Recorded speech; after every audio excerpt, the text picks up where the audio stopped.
Okay, I'm now being joined by Jeffrey Swackhammer. Jeffrey, thank you for coming on the show. Well, thanks for having me. I really appreciate it, Adam. Uh, if people are listening to this, maybe not watching it, you are on the young side, shall we say?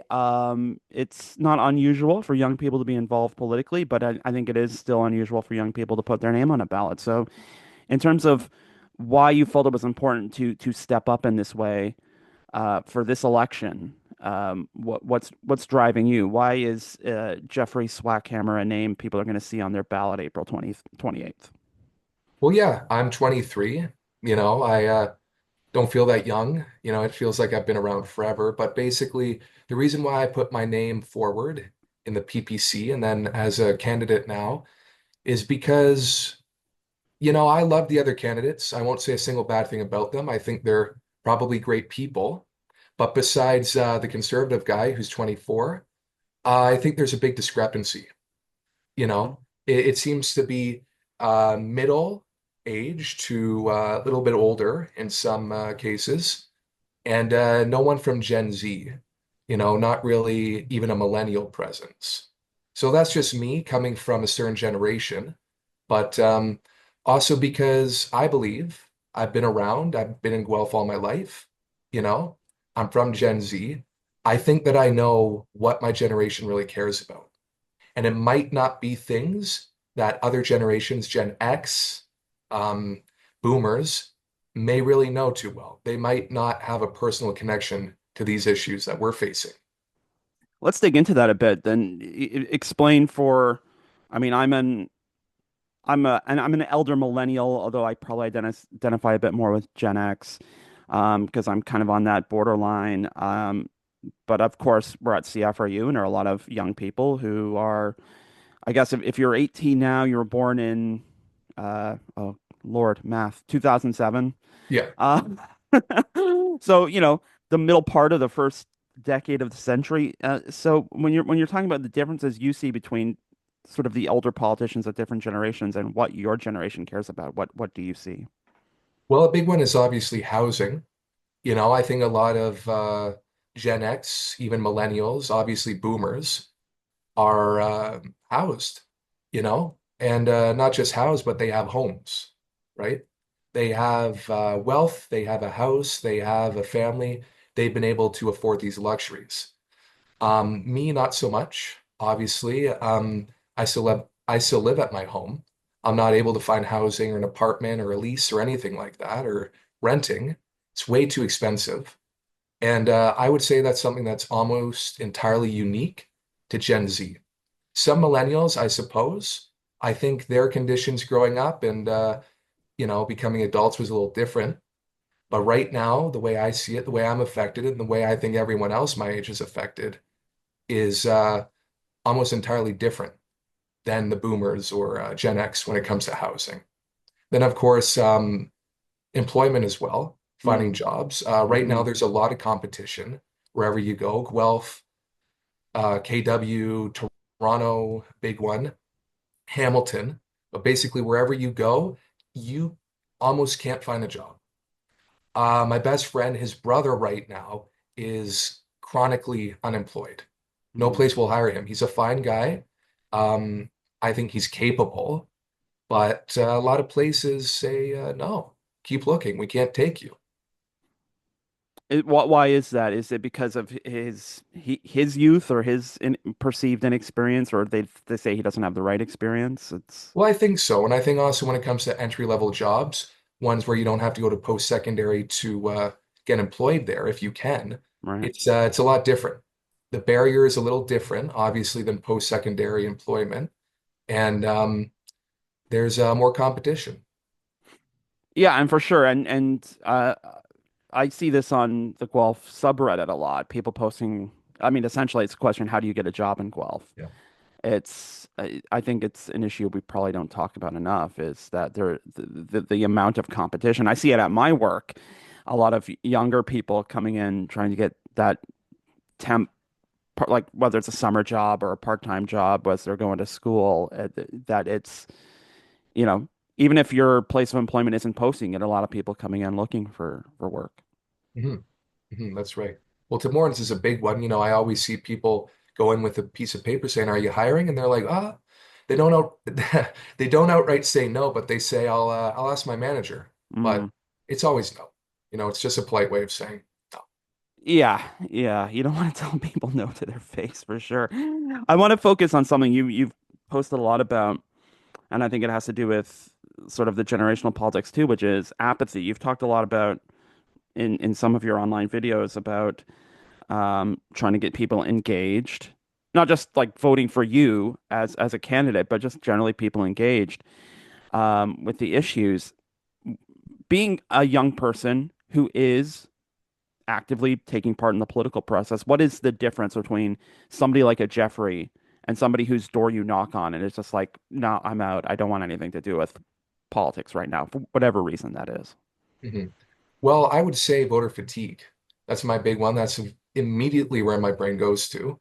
Um, Basically, I don't think Canadians feel represented or heard very well. I'm not going to dump on politicians too badly, at least right now, but I think a lot of them get into it for money, for prestige, for fame, for power, for influence, and not to represent Canadians, not to necessarily have a positive impact on anyone other than themselves. I think people maybe realize that. I think we're becoming more aware to when it's bad, right? There's a few cases where it's been bad, bad, and people are just sick. People are tired. Um, I think it maybe could even be democratic fatigue, right? We Mm, just had a provincial election mm-hmm. just a month and a half ago. Then we're having another one, and people are like, "Well, I just went to the polls. Why do I have to go again?" Right? Right. So they feel like they're not represented, they're not heard, and they feel like it's a waste of time. It doesn't matter. Right. I guess then what's the resolution to that? Um, at the end of the day, it is a democracy, and I want to dig into this a bit because this does feel like an election where it's kind of between the two parties. Although in Canada, I Mhm. think we're kind of blessed with the sheer number of different political parties we have and different types of people who want to get involved. But this does feel like a two-party race, and I'm wondering like isn't that like the fact of that feel kind of like self-perpetuating, like self-realizing we're kind of sick of the older parties, but the majority of us seem to be leaning on the older parties. Well, yeah, I understand that. I think it's largely inertia. Mm, Some people are really set in their ways. Some people vote blue, some people vote red just because that's the way their family's always voted, right? It doesn't matter past that. It's I don't know, a family thing. It's a tradition almost for them to vote that exact way.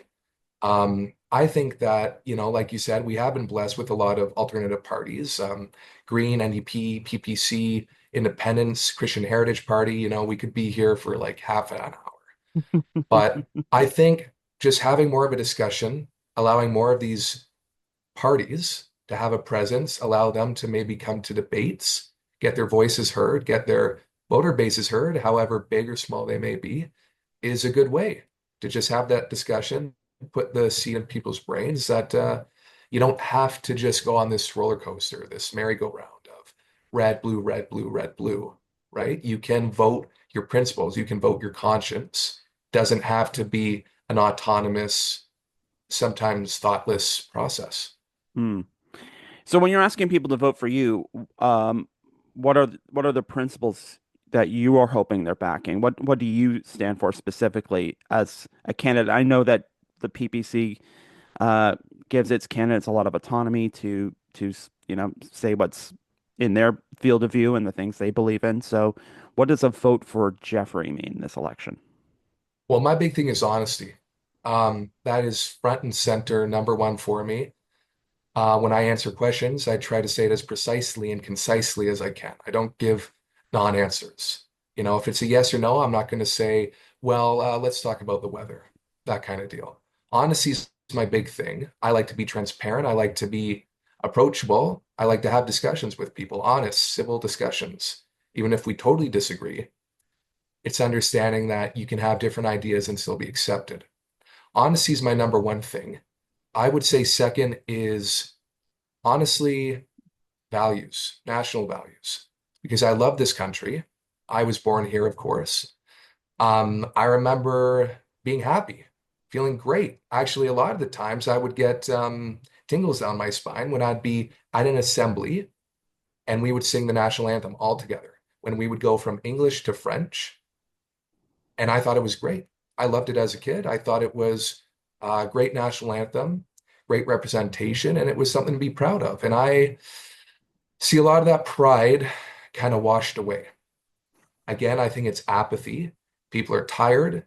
People are just sick of things the way, or sick of the way things are going, is Hmm. the way I see it.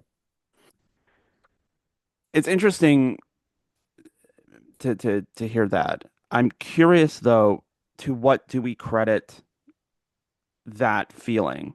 How you go from being uh, excited about Canada and its opportunities to being, I guess, as you said, apathetic or thinking that our best days are behind us. Mhm. To what do you credit that? Would you say, are you asking me personally if I feel that way, or just how one, generally speaking, might feel that way? Maybe we can, I mean, maybe we can do it both ways. Like, Mhm. this is clearly something that's resonating in you, but it also sounds like something you hear from perhaps other people in your age group. Well, I would say, generally speaking, if I had to guess, just from inference and a little bit from my own personal experience, it's we've been dealt a tough hand, Mm, you know? There's a lot of international conflicts going on that we're wrapped up in, some more personal than others. Um, we have given up in a lot of ways, right? We hmm used to be really innovative. I mean, what comes to mind is BlackBerry. We were the top of the world. BlackBerry was the top of the world. And they've shrunk, so that's a big one, is confidence in business and industry and the effect that we can have domestically, but also internationally is a big one. But also the fact that, I don't know, things seem a little bit gray sometimes. Like a Hmm. big thing is, for me, it's littering. I think it's Really? awful. It is. No, because, I'm in Guelph, you're in Guelph. I go to Riverside Park and there's Tim Hortons cups all over the place. There's plastic. There's sometimes fecal waste, forever chemicals, plastic, name it, and it's there. And I think it's awful. And I think it makes our city a little bit uglier because of it. I hate it. I think it's an awful look. I think it should have no place. And that's, I guess I'm speaking more personally than generally now, but that makes me upset, right? No, Um, I find that fascinating though, that it's that there's kind of a, I guess there's something psychological when you walk through a park and garbage is on the grass, not the garbage can, and you think, oh, people are treating this place like a dump, and maybe that reinforces some of these negative feelings. Like, I live here, I can't find a job, I can't find a house, mhm. um, and maybe that's the littering is a reflection of a psychological malaise. Well, I think so. I mean, that's just how I feel, maybe not everyone feels that way, but like I said, or like sometimes even the dam, Guelph Lake, Mm. or just a lot of trails. You go and you see the garbage not far off the trail, and it is psychological. Makes me feel like it's dirty, that this green space that is natural is tainted. And it's yeah, it's discouraging sometimes.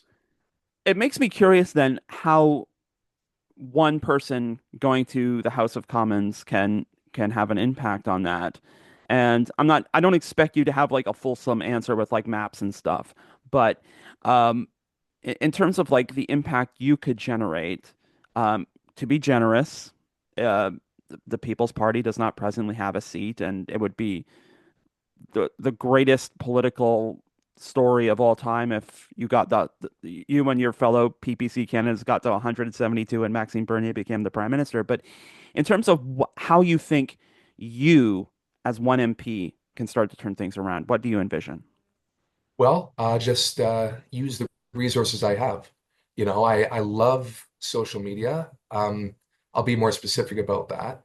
I love having a voice on there, right? It's an exchange of ideas. You go on there, sometimes it's vapid and useless, and sometimes you can actually get in touch with different groups, that care about like-minded matters.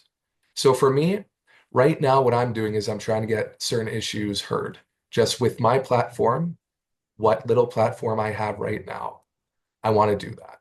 Going beyond that, again, just normalize the conversation, talk about it more, bring it up more. And I think that all levels of government should have a really aggressive campaign on being more green. Not green party, but more environmentally friendly is what I'm getting at. Hmm. Because as a kid, like in the mid 2000s, late 2000s, I remember I would see those litter bug stickers all over the place. Do you remember those? I do. They were the stickers, and it had this little cartoon bug, and it had an X through it, and it said, "Don't be a litter bug." They were everywhere. Like I remember they were on trash cans. They were everywhere. That was an aggressive marketing campaign to get people not to litter, and I think we should go back to something like that. Hmm. Um, I'm going to ask this delicately because I think the People's Party has not really had an aggressive environmental policy, and maybe I'm incorrect about that. But um, is that an area where you want to see your party a little more active? Is having more of a stake in sort of in like environmental policy, these green policies you're talking about? I mean, you're young, you probably think about global climate change and those impacts. I do. I do a lot. I think that our party could, and maybe even should, have that as one of our front and center policies. It's something I care very deeply about. And the best way I can put it is that I don't think these should be political.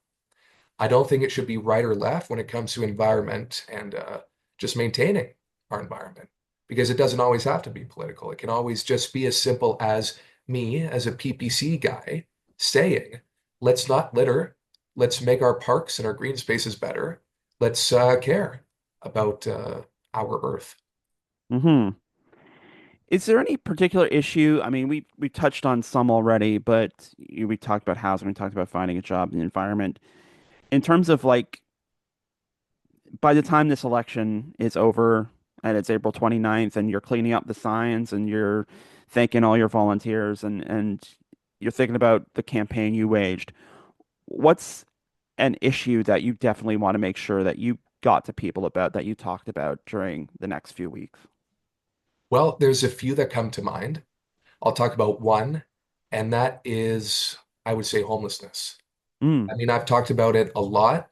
I'll keep talking about it. I'll talk about it till I'm blue in the face. Because, like I said to you earlier, I believe wealth, but also largely my generation, is very sympathetic to it.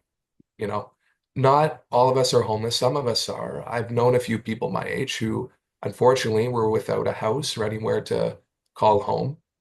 But the big thing is that I believe Gen Z is much more sympathetic to that issue. I would say that's one of the biggest that I really want to get across by the end of this campaign. I would say the second is Canadian identity. I would say that it's okay to be from different places. It's okay, obviously, to look different than me or you or anyone else, but it comes down to upholding certain beliefs and principles and traditions. I believe that's what a nation is. We have a national identity. You say Canadian, you think of being polite, maple syrup, beavers, well, yeah, igloos are indigenous population. I think of a lot of different things that I'm sure a lot of other people do too, and it's almost not a discussion on what Canadian values are. And I think that, as much as we're okay with people coming over and immigrating legally, there still has to be some kind of agreement. There has to be some kind of consolidation when it comes to that. may I ask then, what do you see as, I guess, the non-Canadian values in terms of like things that you're seeing that you do not identify as a Canadian value that are perhaps in our community that you don't agree with? Well, I would say the big one is certain acts of expression.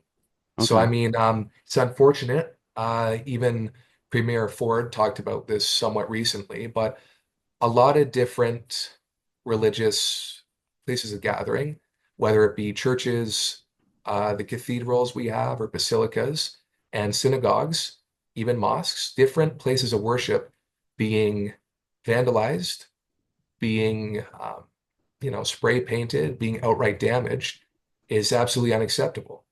I think that in Canada we have freedom of expression, freedom of speech, and freedom of religion. And when people come over and they don't want to agree with those core fundamental freedoms we have, that's something that I don't like, something that I take serious issue with. Hmm. So just like specifically like things that cross over into the criminal, like vandalism Mhm. or Yeah. like assault, like if you're attacking someone based on their race or ethnicity. Well, that's right. Yeah. Yeah. I would say that's evil and that's hateful. Mm. And I never want to see Canada ever adopt that or ever have that be a common thing that happens. Hmm. But just to be clear, I've been to a number of protests outside the Basilica of Our Lady where people were trying to raise awareness about the treatment of Indigenous people at residential schools, gathering outside a basilica in a group to protest policies of the Catholic Church that were harmful. That you are saying that is acceptable, right? Well, yeah, if it's peaceful, If it's you peaceful. know, I think a certain level of disrupt is okay when it comes to certain issues, but there is a line that's crossed. Like, Mm, I think that it should be civil, it should be peaceful, and it should be, for lack of a better term, intelligent. I think you should know what you want to get across, how you want to get across it, how you want it to get across, and in what manner. mm, So I think sometimes there's maybe not a lot of organization put into these, so it becomes very decentralized. And I think sometimes the protesters and organizers and people in attendance can't really agree on what they want to get across and how and to whom sometimes. is there an example you're thinking of? Well, I think just a lot. There was a pro-Palestine rally, I believe a week and a bit ago. Mm, And I think I wasn't there, but I had a friend there. And he said that there was a lot of difference in rhetoric. Some people were angry, some people said free Palestine. And mm, then there were a few people who were a little more hateful, I would say. They made it more of a Semitic thing, they made it more of a Jewish question, which I think mm-hmm. that's just what I'm getting at when it's okay, so are we talking about free Palestine or anti-Israel? That's kind of what I'm meaning, is that we've got to consolidate in our brains when we go and we organize a protest or we attend one, what the core message is and the connotation you want to convey. Well, I would argue that if you have a big gathering of people anywhere, anyone who wants to disrupt that by hijacking the message with something a little more extreme, that can happen. Oh, it does happen. It Yeah. does. But I'm saying that we should be vigilant and we should not allow that to happen. Is that we've got to keep it consistent and keep it peaceful and civil. Okay, fair So enough. it doesn't matter what ideology or what cause you're supporting or promoting, it's it's got to be civil. If you get one loudmouth who's trying to be a dick, then throw him out. I think you should. I think it's totally unacceptable. Oh, I thank you for your directness and on that language, but Well, I'm um, sorry I said that. You might it's have to okay. censor it. I think we're in the clear. It's PG-13. Before we run out of time, I kind of want to address a political question at you. Um, your party is a big party with a lot of people from different walks of life, but it's had the same leader since its inception, Maxime Bernier. I'm sure you have a lot of thoughts about what kind of leader or what kind of prime minister he would be, but I am curious in terms of how you see this party going forward if the day should come where Mr. Bernier decides he's going to move on or do something else or retire to a tropical island somewhere. In terms of how you see this party and perhaps ongoing involvement in the party for yourself and other people like you, what do you think the future of the PPC is? Well, I guess I can entertain that hypothetical. Say Max, like, I don't know, in a year or in a month says, hey, It's been grand. I'm going to go now. And he goes and he does whatever else. Um, I think there would have to be a lot of people to step up and say, we have an identity beyond just Maxime Bernier. Mm. I'm not saying anything against him. I think he's a great individual. I think he's an all right guy. He obviously has a presence, right? You've probably seen it. He's been on like Alex Jones and so many different podcasts recently. But basically, he is our leader right now. He founded the party. If he were to ever leave, then I think there would have to be a real question about leadership and who would be willing to step up. Hmm. Not necessarily to replace his identity, but to lead the party. Hmm. Interesting. Yeah, thank you for entertaining that. I appreciate that. It's just one of those things I think about when I put on my pundit hat sometimes. Um, but Jeffrey, it's been great having you on the show. We appreciate you dedicating some priceless campaign time to this endeavor. So I will end by asking you the most essential question of this interview, which is where can people learn more about you and your campaign? Well, thank you. I'm active on Instagram. It is Swackhammer, my name, Swack Hammer, four, the letter four, or sorry, number four, Guelph. That's where I'm most active. Then Facebook too, it's just Jeff Swackhammer, my name. Twitter, Swackhammer for Guelph, same as Instagram. But Instagram is the big one. It's where we get the most interactions. It's where I would say the best place to reach out is. So, Well, I know it's where I reached out to you, and I appreciate you getting back to me. And yeah, no, absolutely. good luck on the rest of the campaign, and we'll see what happens April 28th. Well, thank you. I appreciate that.